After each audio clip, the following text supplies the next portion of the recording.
Justice Chandrabhushan Pandey साहब, CB Pandey ji भी हमें इस कार्यक्रम में मौजूद हैं और संवैधानिक मामलों के एक्सपर्ट हैं। पांडे जी, शुक्रिया आपका। सर, मैं आपसे जानना चाहता हूं कि इन दिनों संविधान को लेकर देश में चर्चा है, मीडिया में भले चर्चा ना हो लेकिन संविधान को लेकर एक वर्ग में बहुत चर्चा है। संविधान का जो दृष्टिकोण है, क्या एक नागरिक के रूप में हमें अपने कर्तव्य अधिकार, एक राष्ट्र के रूप में हमें कर्तव्य और अधिकार, एक पार्लियामेंट्री डेमोक्रेसी में कर्तव्य और अधिकार, क्या इन सब का के बारे में लोग चिंतित हैं, लोगों को जानकारी है, या फिर हमें कोई अभियान चलाने की, जागरूक करने की आवश्यकता है? आप क्या इसके बारे में धारणा रखते हैं? देखिए, सबसे पहले तो हम लोगों को ये पूरे जो संविधान का जो दृष्टिकोण है उसको समझने की जरूरत है। सबसे बड़ा दृष्टिकोण संविधान का ये है कि इसमें जो सार्वभौमिकता है, सॉवरेनिटी जिसको कहते हैं, जो पहले राजाओं के हाथ में होता था कि राजा से अधिकार निकलता था, जनता के पास जाता था, लेकिन भारत के संविधान में अधिकार जनता से निकल के बाकी लोगों में जाता है। ये समझ लीजिए, सबसे बड़ा विशेषता तो इसकी है, यानी मतलब रिवर्स हो गया, सुप्रीम है जी, ये रिवर्स हो गया। ये बहुत बड़ी बात है इस भारत के संविधान की, और इसीलिए संविधान शुरू ही होता है we the people of India. We the people मतलब इस देश के लोगों ने ये संविधान बनाया है। और ये अलग बात है कि प्रतिनिधित्व के माध्यम से बनाया है, तो पहली बात। अब ये जो सॉवरेनिटी का पावर है जनता के पास, जो सॉवरिन है मतलब वही राजा है, उसने अपने अधिकार को कैसे बांटा है? एक तो पार्लियामेंट को दिया कि तुम विधान बनाओ और हम उस विधान को जैसे मेरे हित के लिए हो उस विधान को बनाओ, हम तुमको अधिकार देते हैं और चुनते हैं, तुमको चुन के भेजेंगे लोगों को, और ये बनाओ। पार्लियामेंट को दिया।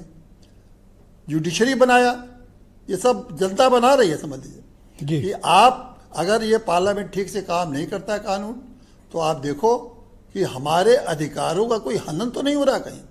जो हमारे अंदर सारे अधिकार हैं उस अधिकार को हड़प तो नहीं रहे लोग। ये न्यायपालिका को दिया।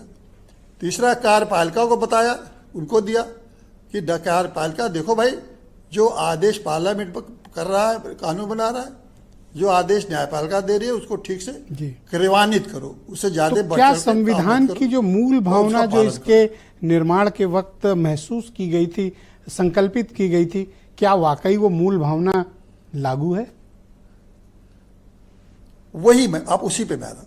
तो जो जनता ने इन सारे इंस्टीट्यूशन क्रिएट किए जनता के लिए, बहुत बड़े बड़े इंस्टीट्यूशन और बहुत ही एक तरह से पायस मतलब शुद्ध संस्थाएं क्रिएट किए।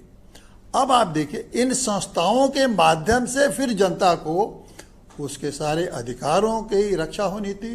जो कुछ भी संविधान ने जनता के लिए या व्यवस्था चलाने के लिए जो व्यवस्था बनाई थी, इन्हीं संस्थाओं के माध्यम से होना चाहिए। अब आप देखिए संविधान में क्या हुआ। अब इन संस्थाओं ने क्या दुरुस्ता कर ली। लोकसभा विधानसभा में 50% से ज़्यादा क्रिमिनल्स आ गए। अब जनता ने तो अपना अधिकार पार्लियामेंट को कभी नहीं दिया था कि तुम क्रिमिनलों को भरोगे। अब वहाँ क्रिमिनल बैठ के कानून बना रहे। अब जनता क्या करे? अब आप कहेंगे जनता चुनती है। जनता तो पार्लियामेंट बनाए ना, पार्लियामेंट को अधिकार दिया, वहाँ से वो केंद्र नियम ऐसे बनाते कि अपराधी नहीं आ पाते। न्यायपालिका को बनाया कि हमें जल्दी न्याय दो। न्यायपालिका एक संस्था बनी, क्यों नहीं न्यायपालिका जल्दी जल्दी न्याय दे रही है? तो ये संस्था भी बिगड़ी। और कार्यपालिका तो देखिए, कार्यपालिका से कभी ऐसी आशा नहीं की जा सकती थी कि नेताओं की अंगुली पर नाचेगा। कार्यपालिका को ये था कि वो कानून के हिसाब से काम करे, वो भी नहीं काम कर रहा है। तो जनता को तो इस संविधान के बाद इतना बड़े सुंदर और विस्तृत संविधान, जिसमें बैलेंसिंग ऑफ पावर भी है और बहुत डिटेल हर चीज कुछ है, जिसको आप भी कह रहे हैं कि बहुत सुंदर संविधान है, सारा दुनिया के लोग मानते हैं। लेकिन इन संस्थाओं में जो बैठ के लोगों ने जो संविधान की ऐसी की तैसी कर दी और करते ही जा रहे हैं। आप जब पत्रकारिता भी देखिए, फ्रीडम ऑफ स्पीच इसलिए नहीं दिया था कि किसी खास पार्टी के आप के लिए काम करेंगे, कर रहे हैं लोग। तो वो जो फ्रीडम ऑफ स्पीच, इतना महत्वपूर्ण स्पीच वो अधिकार दिया है संविधान ने, उस अधिकार का क्या दुरुपयोग किस तरह से हो रहा है? सारा चौथा स्तंभ आपका पूरा का पूरा दुरुपयोग कर रहा है। तो जनता को जो सॉवरिन है, अब वो क्या करे? इन लोगों पर विश्वास किया, इंस्टीट्यूशन बनाए, चेक एंड बैलेंस किया, लेकिन ठीक से लागू कहाँ हो पा रहा है? जी। तो जो आपका ये सवाल है कि क्या लागू हो पा रहा है, मैं कहूँगा सर ठीक से सेकंड लागू राउंड में नहीं आपकी होगा। बाकी ओपिनियन को भी सम्मिलित करेंगे।